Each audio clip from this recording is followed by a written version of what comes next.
안녕하세요. 결혼 생활을 이제 막 정리한 30대 초반이에요. 연애와 결혼은 다르다는 걸 뼈저리게 느꼈어요. 무엇보다 왜 부모님들이 비슷한 사람들끼리 만나 결혼해야 한다는 말을 하셨는지 새삼 이해했고요. 여기서 말하는 비슷한 사람이란 단순히 경제적인 능력을 말하는 건 아닙니다. 경제보다 더 중요한 게 가정환경인 것 같아요. 흔히 말하는 인성이죠. 어떤 부모 밑에서 자랐냐가 상당히 중요하더라고요. 저도 이걸 결혼하고 깨달았답니다. 결혼 전 동거를 찬성하는 건 아니지만 어느 정도 필요도 있다는 생각까지 하게 되었어요. 결혼 전 연애할 땐 시어머님이랑 접점이 없어서 이런 상황까지 올 거라 전혀 예측하지 못했죠. 그래도 틈틈이 사연 들으며 아니라고 생각할 땐 확 발 빼야 한다는 걸 이미 알고 있어서 뒤도 안 돌아보고 이혼했습니다. 많은 사람들이 책을 읽어야 한다고 이야기하지만 전 아니라고 생각해요. 이런 대처 방법들은 책에 안 나오거든요. 그래서 이렇게 저도 사연을 보내봅니다. 제 경우도 다른 누군가엔 흘리지 않고 새겨들어야 할 경험담이 될 수 있다고 생각하거든요. 엄마, 그렇게 안 해도 괜찮아.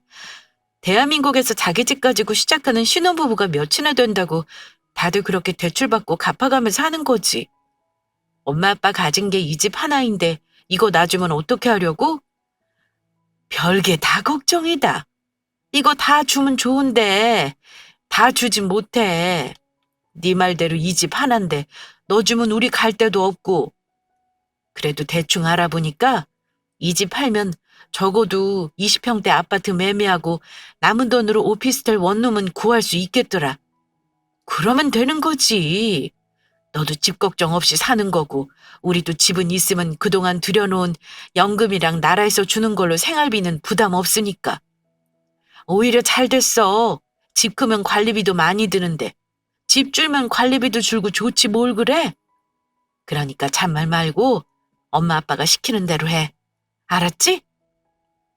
결혼 앞두고 신혼집을 구하러 다닐 때였어요. 아무리 있는 돈에서 해결하려 해도 1억 가까이 되는 돈을 대출받아야 했습니다.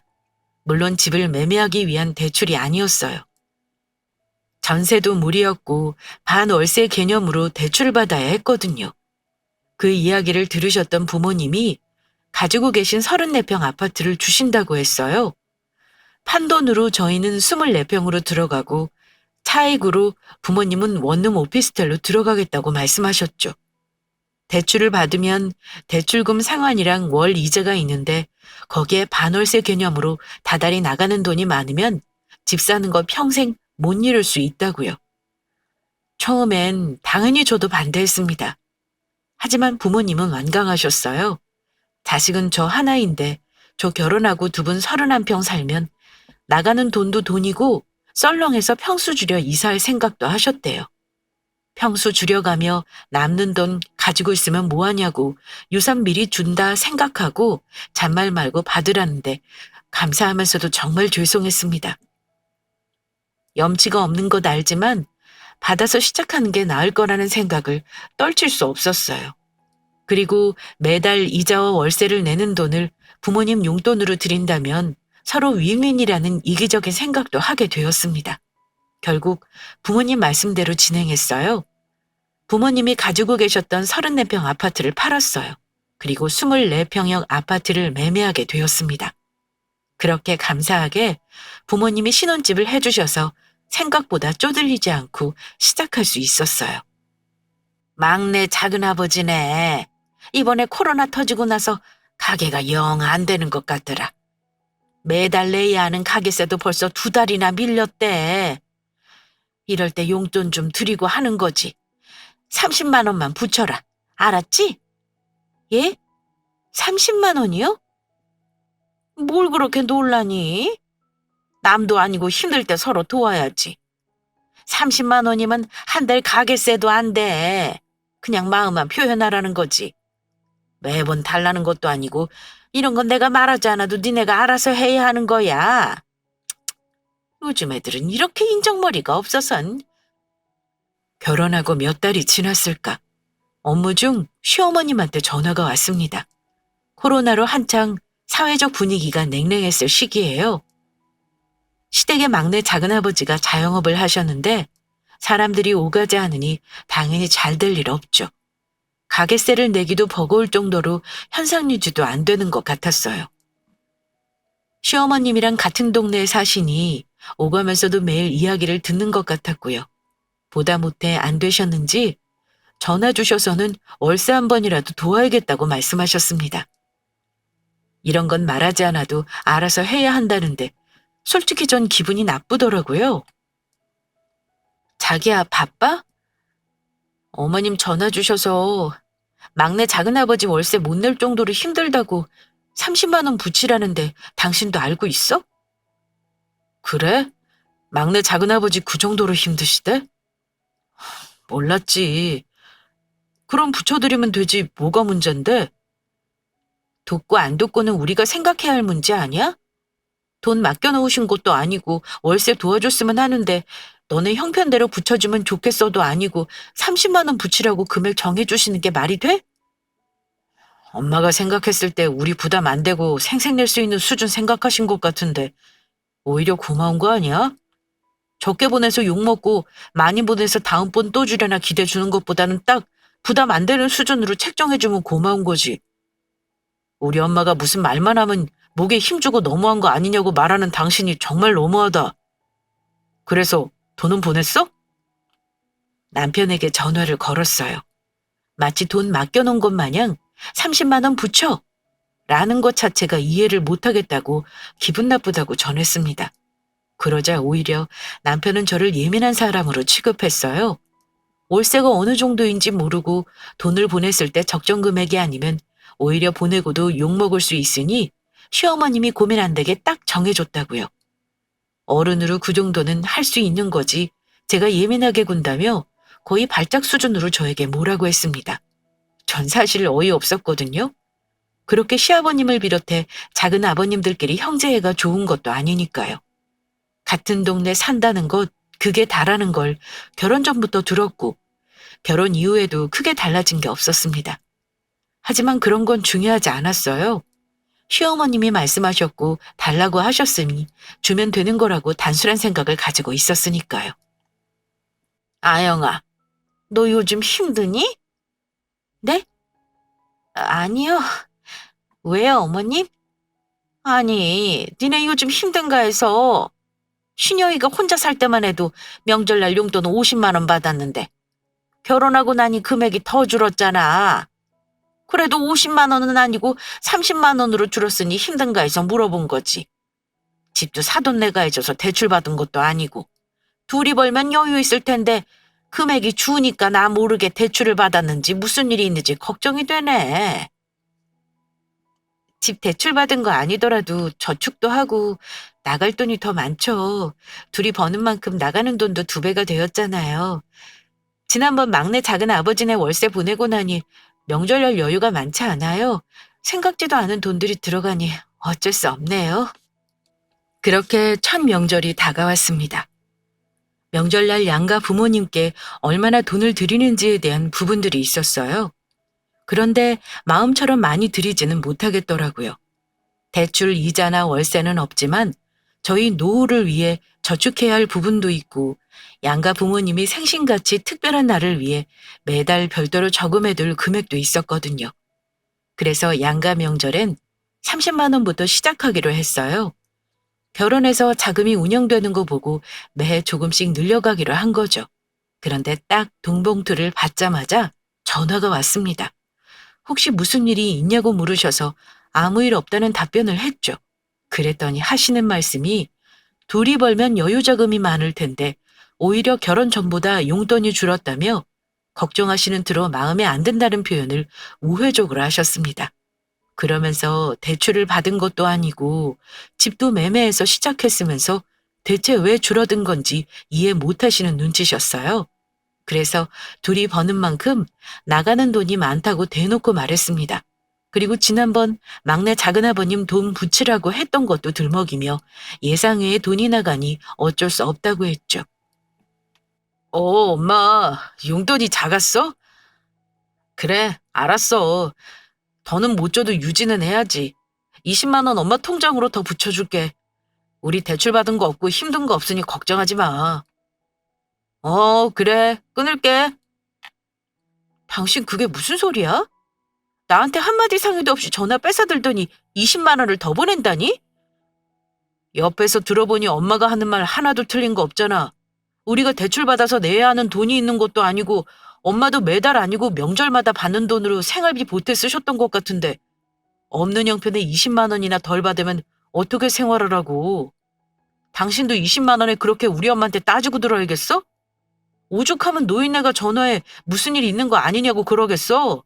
고작 명절에 20만 원 더 드리는 걸로 나중에 우리 엄마 돌아가시고 후회하고 싶지 않으니까 아무 소리 말고 20만 원 붙여드려. 진짜 뒷목 잡고 뒤로 넘어갈 뻔했네요. 이렇게 모자간 애틋함이 남아있다니. 진짜 남편이 새롭게 보이더라고요. 제가 시어머님께 생각보다 예상 외 지출이 생겨 뜻처럼 안 된다고 말했다는 것 자체가 마음에 안 든다며 저를 나무랬습니다. 시어머님이 말하면 네 하고 끊거나 남편이랑 상의해보고 다시 말하겠다고 답하라고요. 왜 거기다 대고 꼬치꼬치 따지고 들어서 당신 엄마 자존심 상하게 만드냐며 언성을 높이더라고요. 그리고 앞으로 그렇게 당신 엄마를 대하면 못 참겠대요. 그렇게 말하는 당신 엄마의 자존심 상했을 부분들을 생각하며 안쓰러워 하더라고요. 못할 말 한 것도 아니고 지난번 막내 작은아버지 월세 사건부터 이번 명절 용돈까지 마음에 안 드는 것 투성이라는 생각에 머릿속을 스쳤습니다. 둘 사이에 별다르게 문제가 될 사항들은 없었는데 시어머님이 사이에 들어오면 이렇게 틀어졌어요. 시어머님은 마치 저희에게 돈 맡겨놓은 것처럼 전화 한 통에서 얼마 붙여라, 돈 왜 이렇게 적니? 이야기하면 끝이라고 생각하는 사고방식도 이해할 수 없었습니다. 그리고 그런 당신 엄마가 안쓰럽고 불쌍하게 느껴지면서 그런 돈 이야기 할 때마다 시어머님 편을 들며 무슨 자격지심인지 발작 수준에 가깝게 저에게 언성을 높이는 남편도 이해할 수 없었죠.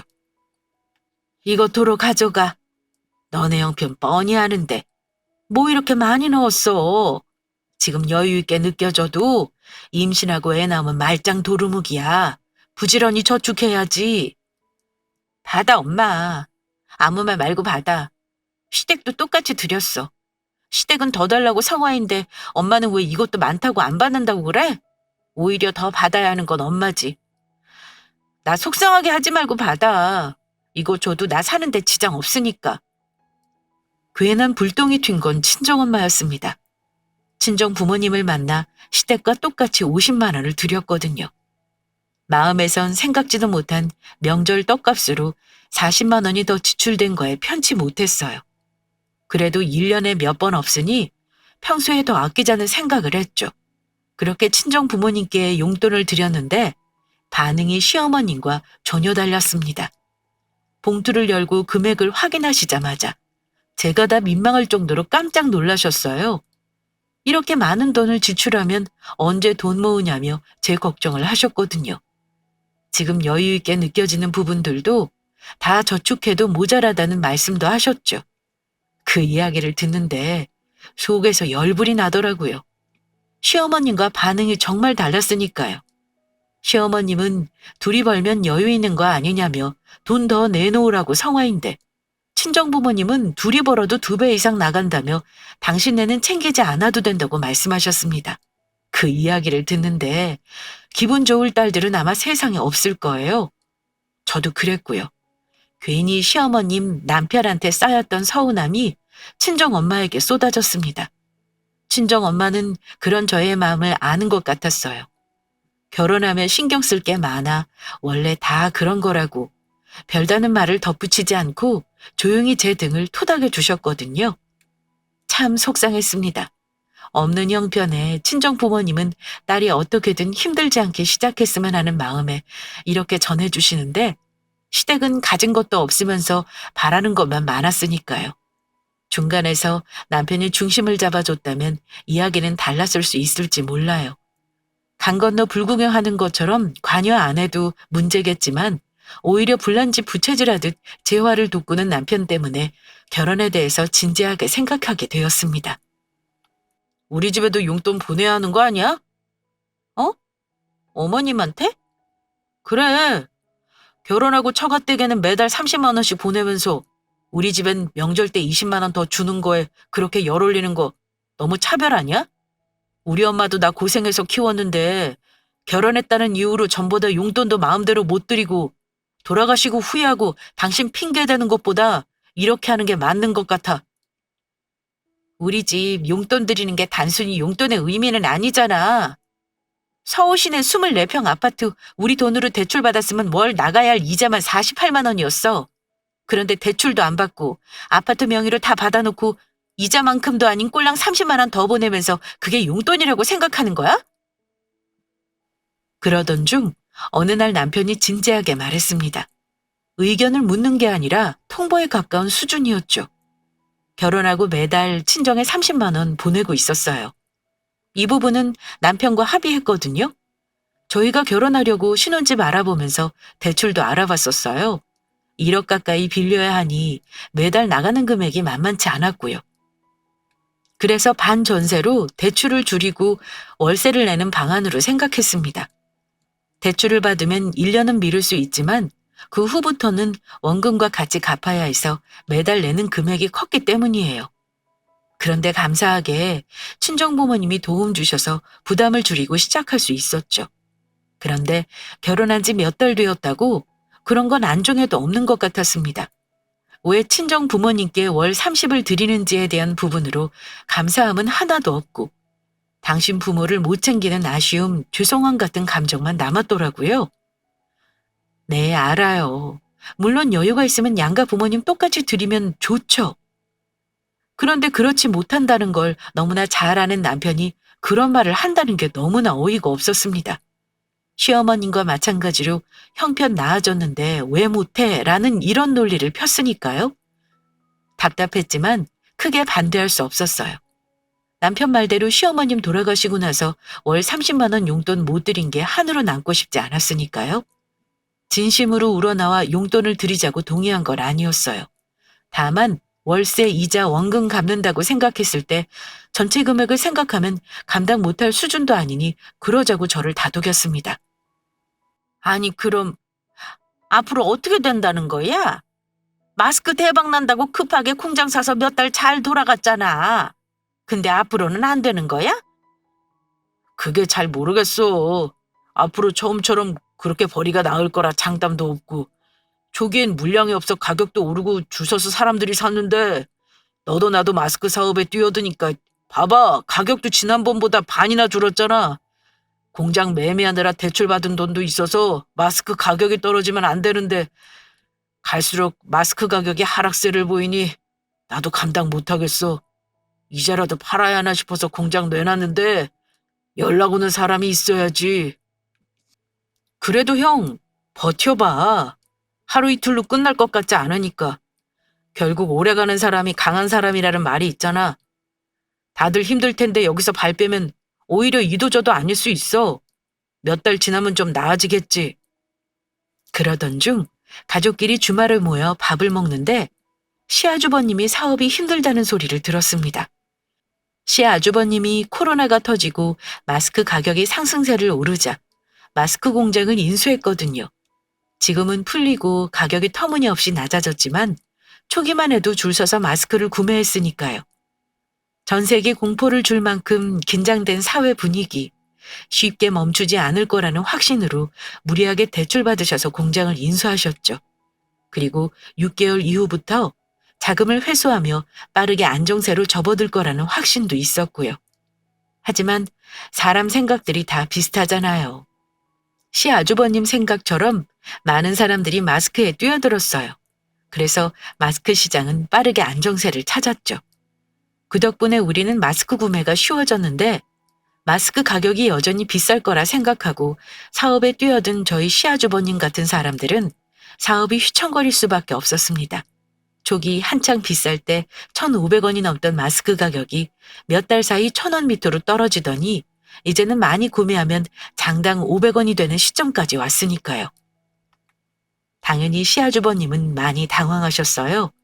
더 올려받을 생각도 안 했지만 대출금과 원금을 갚아가는 예상을 했을 때 마스크 가격이 개당 1,500원이었거든요.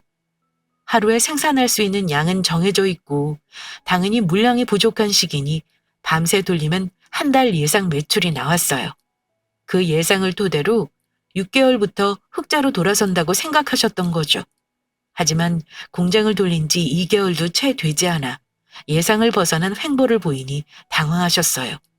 점점 마스크 가격은 떨어졌고 물량이 다 팔리지 않았거든요. 생산량보다 판매량이 저하되기 시작했죠. 시아주버님이 생각하는 적자폭은 생각보다 빨랐어요. 인건비는 인건비대로 나가고 대출 원금의 이자의 재고는 쌓여만 가니 버틸 수 있는 한계에 다다른다는 걸 느낄 수 있었습니다. 제 생각에는 버티는 게 능사는 아닐 것 같았어요. 마스크 시장은 빠르게 변했고 색상도 다양해지면서 새로운 구매자를 찾기 위해 제품 개발도 서슴지 않았거든요. 결국 가격을 아예 싸게 측정하거나 여전히 적당한 가격을 원한다면 제품 개발에도 투자해야 했죠. 하지만 시아주버님은 두 가지 다 할 수 있는 여건이 안 되었습니다. 싸게 측정하면 팔면 팔수록 손해였으니까요. 제품 개발은 터무니없는 소리죠. 대출 원금과 이자도 감당 안 되고 제품을 팔면 직원 월급 겨우 주는 현상 유지 수준이었으니까요. 말릴 틈도 없이 사업에 올인한다는 생각이 들었지만 뭐라고 할 수 있는 입장도 아니었고 지금도 도와주지도 못하니 입 다물고 있어야 한다는 생각에 가만히 하는 이야기를 듣고 있었습니다. 그렇게 오랜만에 가족들이 모인 식사 자리는 무거운 분위기에 마무리되었어요. 마음이 편하지 못했던 시아주버님이 식사가 끝나자마자 먼저 자리에서 일어섰습니다. 공장에 가서 나머지 일을 해야겠다고요. 직원에게 모두 맡길 정도로 자금 운영이 안 되니 시아주버님이 직원 2명분을 하는 것 같았어요. 늦은 밤이나 주말까지 근무하며 어떻게든 버티려 하셨죠. 남편은 그런 형을 배웅해 준다며 따라 나섰고요. 그런 마음을 모르는 것 아니기에 조심히 들어가시라고 배웅해드리고 저는 들어와 다시 식탁에 앉았습니다. 정리하고 저희도 이만 일어날 생각이었으니까요. 예, 내가 생각해봤는데 친정에 보내는 용돈 그거 우리 장남한테 보내야겠다. 매달 조금이라도 꾸준히 들어오는 돈이 있어야 사업하는 사람이 안정될 거 아니야. 그렇지 않아도 수입이 일정하지 않아 애가 불안해하는데 매달 적은 돈이라도 꾸준히 들어오면 핸드폰 요금이든 전기세 등 걱정 덜 할 거 아니야. 신혁이한테 들어보니 나한테만 매달 용돈 주는 게 아니라 친정에도 드린다며? 뭐하러 양쪽 챙겨? 니네도 힘든데. 이제 친정은 나중에 챙기고 어려운 사람 먼저 돕자. 그게 수순인 것 같다. 어머님, 저희 친정 용돈 드리는 건 집 해주셔서 그래요. 솔직히 부모님이 저희한테 가진 집 팔아서 신혼집 해준 거 아니면 저희가 용돈 안 드려도 되죠. 충분히 2분 먹고 사시는데 부족하지 않으니까요. 그런데 어떻게 그래요? 뻔히 2분 노후자금 저희한테 주신 건데 이자만큼 못 드려도 드려야죠. 그건 아닌 것 같습니다. 시어머님이 어이없는 요구를 하셨어요. 저희 친정집에도 시어머니께 보내는 금액과 동일하게 30만 원 용돈을 드린다고 남편이 말한 것 같았습니다. 그 이야기를 하시며 친정 용돈이 문제냐고 거론하시더라고요. 용돈은 있어도 그만이고 없어도 그만인데 지금 친정 부모님 용돈이 대수냐고 거침없이 말씀하셨어요. 저도 당황했죠. 하지만 할 말은 해야 한다고 생각했습니다. 그동안 사연 들었던 게 생각났거든요. 두루뭉실하게 말하고 넘어가면 나중에 딴소리 한다는 것, 이렇게 받아주기 시작하면 한도 끝도 없다는 것들이 하나둘 머릿속에 떠올랐어요. 보태준 거 하나도 없으면서 진짜 저를 호구로 아시는 건지 아님 도깨비 방망이라도 생각하시는 건지 어처구니가 없었으니까요. 무슨 돈 나오라 뚝딱 하면 나온다고 생각하신 게 아니라면 이렇게 뻔뻔하게 요구할 수 없다고 느꼈습니다. 그래서 단호하고 차갑게 말했어요. 친정 용돈 드리는 개념은 용돈의 개념이 아니라고요. 부모님 노후자금을 신혼집으로 받았는데 어떻게 그것도 안 하냐고 반문하면서 그렇게 못하겠다고 못 박았습니다. 얘가 너 그렇게 시어머님 앞에서 두 눈 부릅뜨고 말대꾸 하면 친정 부모님 욕먹이는 거다. 내가 정말 이런 소리는 안 하려고 했는데 그래도 사돈 어른이 딸 하나 있는 거 어디 가서 부족하지 않게 시작했으면 하는 바람으로 신혼집 해주셨으니까 남 같지 않아서 하는 말이야. 시어머니가 그러라고 하면 네 해야지. 어디서 그렇게 못배운 뒤내고 다니니? 아무렴 사돈 어른이 그 생활비 달라고 하겠니? 앞길 창창한 사업 힘든 사람 도와주라고 하지. 얘가 이렇게 어려서 하나만 알고 둘은 모른다니까. 어머님이 뭐라고 하셔도 전 그렇게 못하겠어요. 월세랑 이자랑 나갔다면 한 달에 60만 원 이상 고정으로 나갔어야 하는 수입이에요.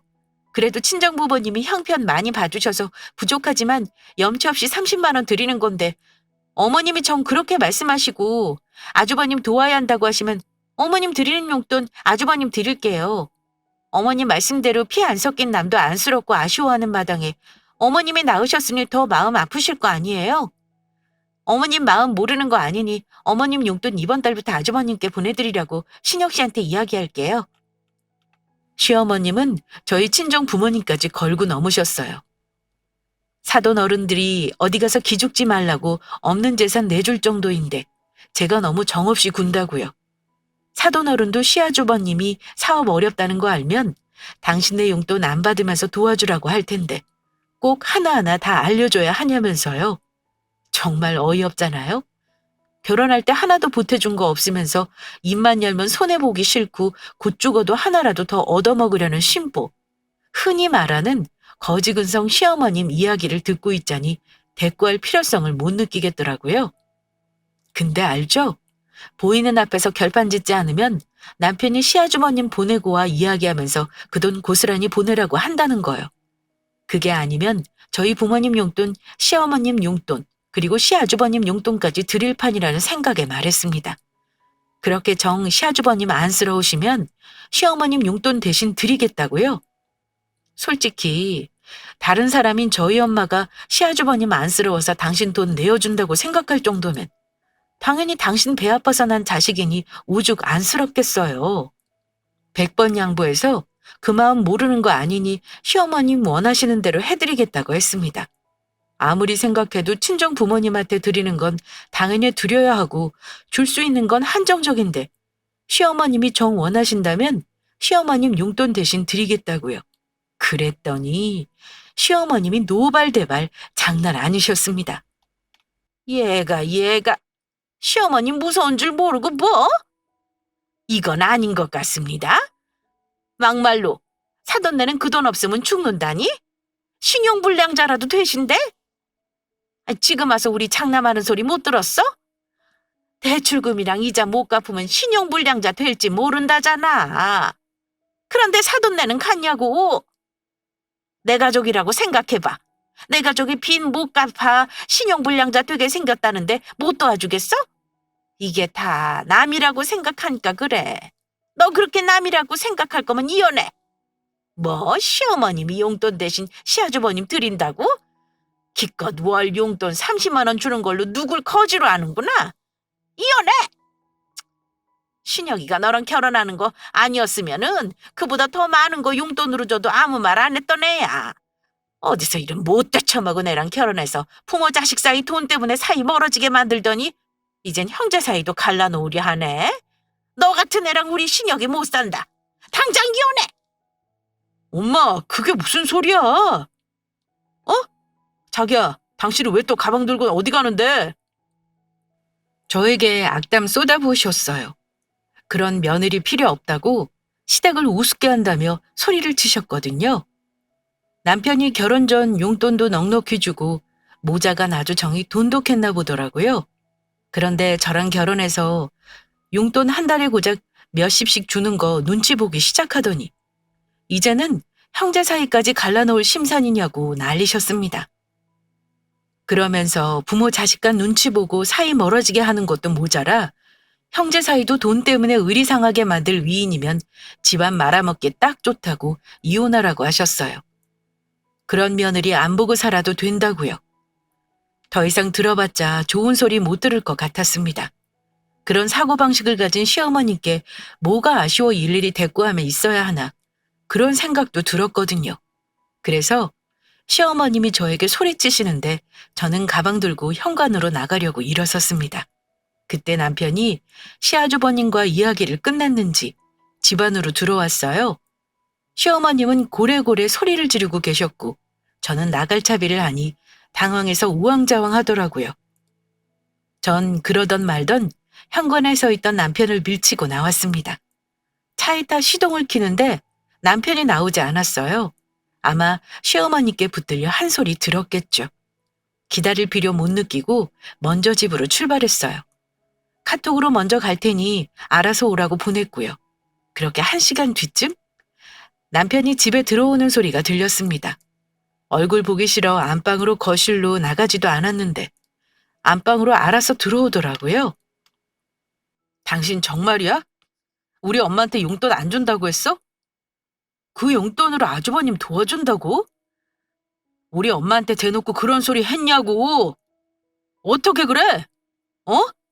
세상에 어떤 며느리가 꼴랑 시어머님한테 30만 원 용돈 주면서 그 돈을 주네 마네 하냐고. 당신 생각이 있는 거야? 아니면 우리 엄마가 우스워? 내가 말했지? 다른 사람도 아니고 우리 엄마한테 함부로 하면 내가 못 참는다고. 형사업 망해가는 거 안쓰러우니까 형제끼리 도울 수도 있는 거지. 너는 그걸 이해 못하고 꼴랑 우리 엄마 주는 용돈 30만 원 가지고 엄마 안 주고 형 준다는 말로 우리 엄마 속을 상하게 만들어야겠어? 왜 말을 안 해? 입 있으면 해보라고. 우리 엄마한테 바락바락 대들었던 것처럼 말해보라고. 나도 그런 너랑은 못 살아. 이렇게 우리 엄마 알기 우습게 할 거면 이혼해.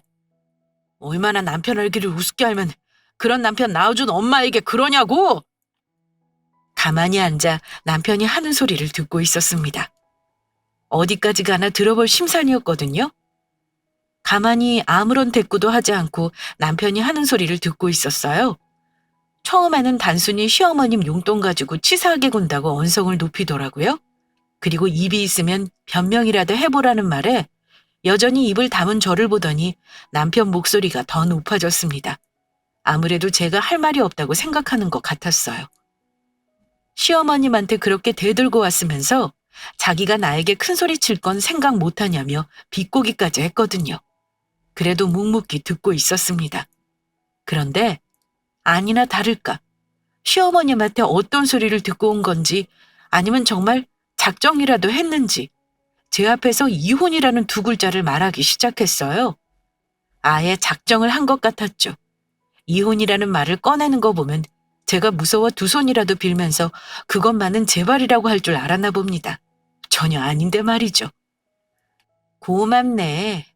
법정까지 갈 필요도 없고 이렇게 되면 합의 이혼 맞지? 내가 먼저 이혼해달라고 한 것도 아니고 이럴 거면 이혼하자고 당신이 먼저 꺼냈으니 내가 거기에 합의하면 우리 합의 이혼하는 거 맞잖아? 뭐야 이 서류. 설마 당신 나랑 이혼하려고 벼르고 있었어? 이혼할 생각에 우리 엄마 용돈 가지고 왈가왈부한 거야?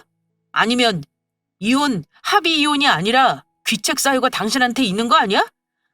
시댁을 우습게 하는 며느리, 대한민국 어느 남자가 좋다고 하겠냐고. 당신 착각한 것 같은데 이건 합의 이혼이 아니지? 정신 차려. 하나하나 따지고 들면 위자료도 내야 할 판이야. 이 집 친정 부모님 노후 대비로 4명이로 해주신 거에 대한 고마움 하나 없고 결혼할 때 1원 한 장도 보태주신 거 없으면서 어떻게든 돈 받으시려고 안달나신 시어머님. 그런 당신 엄마가 안쓰럽다고 원하는 거 다 해드리자는 생각까진 너. 그래도 어떻게든 살아보려고 했다. 네가 말했던 부모님 사시면 얼마나 사신다고 돌아가시고 후회하느니 그렇게 하고 싶다고 했던 그 말 한마디 때문에. 그런데 뭐? 가진 건 쥐뿔 없으면서 척하면 탁하고 나오니까 당연하게 생각했나 봐? 어쩌지? 나는 그럴 마음 없는데. 이혼해. 아무것도 안 해줘도 돼. 결혼할 때도 빈손으로 왔으니 지금 그대로 나가. 꼴도 보기 싫으니까. 그렇게 남편이 집에 들어온 지 30분 만에 쫓아냈습니다. 변호사 만나서 이혼 사유 되는지 알아보고 서류 받아온 거라고 으름장도 놓았어요. 지금 당장 나가지 않으면 정신적인 손해배상까지 청구해 길바닥에 앉게 만든다고 살짝 협박도 더했죠. 남편은 당황한 것 같았어요. 제가 그동안 조용조용 넘어가서 이번에도 그럴 거라 생각한 것 같았거든요.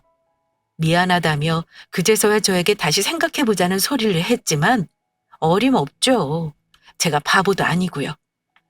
그 길로 집에서 쫓겨난 남편은 시댁에 간 것 같았어요. 시댁과 저희 신혼집이 1시간 30분 거리인데 남편이 집에서 쫓겨난 지 정확히 1시간 40분 만에 시어머님한테 전화가 왔거든요. 보나마나 도착해서 이혼 서류 꺼내며 죽는 소리 했겠죠. 남편도 아니고 시어머님한테 전화가 오니 내심 궁금해졌습니다. 불과 몇 시간 전만 해도 기고만장하게 이혼을 운운하셨으니까요. 아영아, 만나서 몇 마디 했다고 이렇게 이혼 소리 보내는 게 어딨니? 그래, 내가 용돈 안 받으마. 네 말대로 나한테 주는 용돈, 네 아주버님 드리면 되는 건데 내가 이해 못하고 그렇게 해서 이러는 거니? 얘도 참, 아니, 속 좁게 왜 그러니? 다 좋자고 하는 거지. 이러면 내가 뭐가 되니? 아영아, 듣고 있니? 저에게 큰소리치며 이혼하라고 운운하던 시어머님은 당신에게 주는 용돈 시아버님에게 주자고 한풀 꺾인 듯 말씀하셨습니다. 저는 그 소리도 웃겼어요. 용돈 주는 건 이미 기정사실화 된 거죠. 뭔가 말이 통하고 할만해야 대꾸도 할 텐데 도무지 상식이 통하지 않는 집안이라는 걸 안 전 조용히 말없이 전화를 끊었습니다. 그리고 시어머님 번호를 차단했어요. 남편한테도 간단하게 톡 보냈죠. 필요한 말은 변호사 통해서 하자고요. 그렇게 이혼했습니다. 친정 부모님께 제일 죄송했어요. 이렇게 사람 보는 눈 없어서 잘 살아보겠다고 부모님 노후자금까지 덜컥 받았으니까요. 하지만 친정 부모님은 오히려 다행이라고 절 다독여 주셨어요. 부모가 가진 모든 걸 주었다는 소중함을 알았기에 지키려 했던 그 마음이면 되었다고요. 어디 가서 눈 뜨고 코 베이는 멍청한 일은 당하지 않을 것 같다고 절 위로해 주셨습니다. 30대 초반이라 이제는 어른이라 생각했는데 아직 멀었나 봐요. 부모님의 큰 뜻은 제가 감히 헤아릴 수 없다는 걸 깨달았어요. 그래서 24평에서 저희 세 식구 다시 함께 살게 되었네요. 부모님이 계시던 원룸은 새 주고요. 언제 다시 결혼할지 알 수 없는데 그 집에 혼자 있기 싫었어요. 그래서 부모님께 함께 살자고 했죠. 부모님도 그런 제가 혼자 있는 게 안쓰러웠는지 흔쾌히 알았다고 해주셨습니다. 그래서 이혼하고 혼자가 되었지만 다행히 마음이 쓸쓸하거나 힘들지 않아요. 사랑 많이 받고 아낌없이 받았던 만큼 지켜야 할 게 있다고 생각하니 오히려 쓰레기 같던 남편과 시어머님은 쉽게 잊혀지는 것 같거든요. 호구될 뻔했지만 할 말은 하고 이혼해서 속 시원해요. 혹시 여러분도 저처럼 억울하고 말도 안 되는 상황이 된다면 나중에 입을 뒤집어 쓰고 못했던 말 담아두지 말았으면 해요. 속 시원하게 내뱉고 같이 갈 사람이 아니면 재빠르게 안녕하는 거예요. 아셨죠?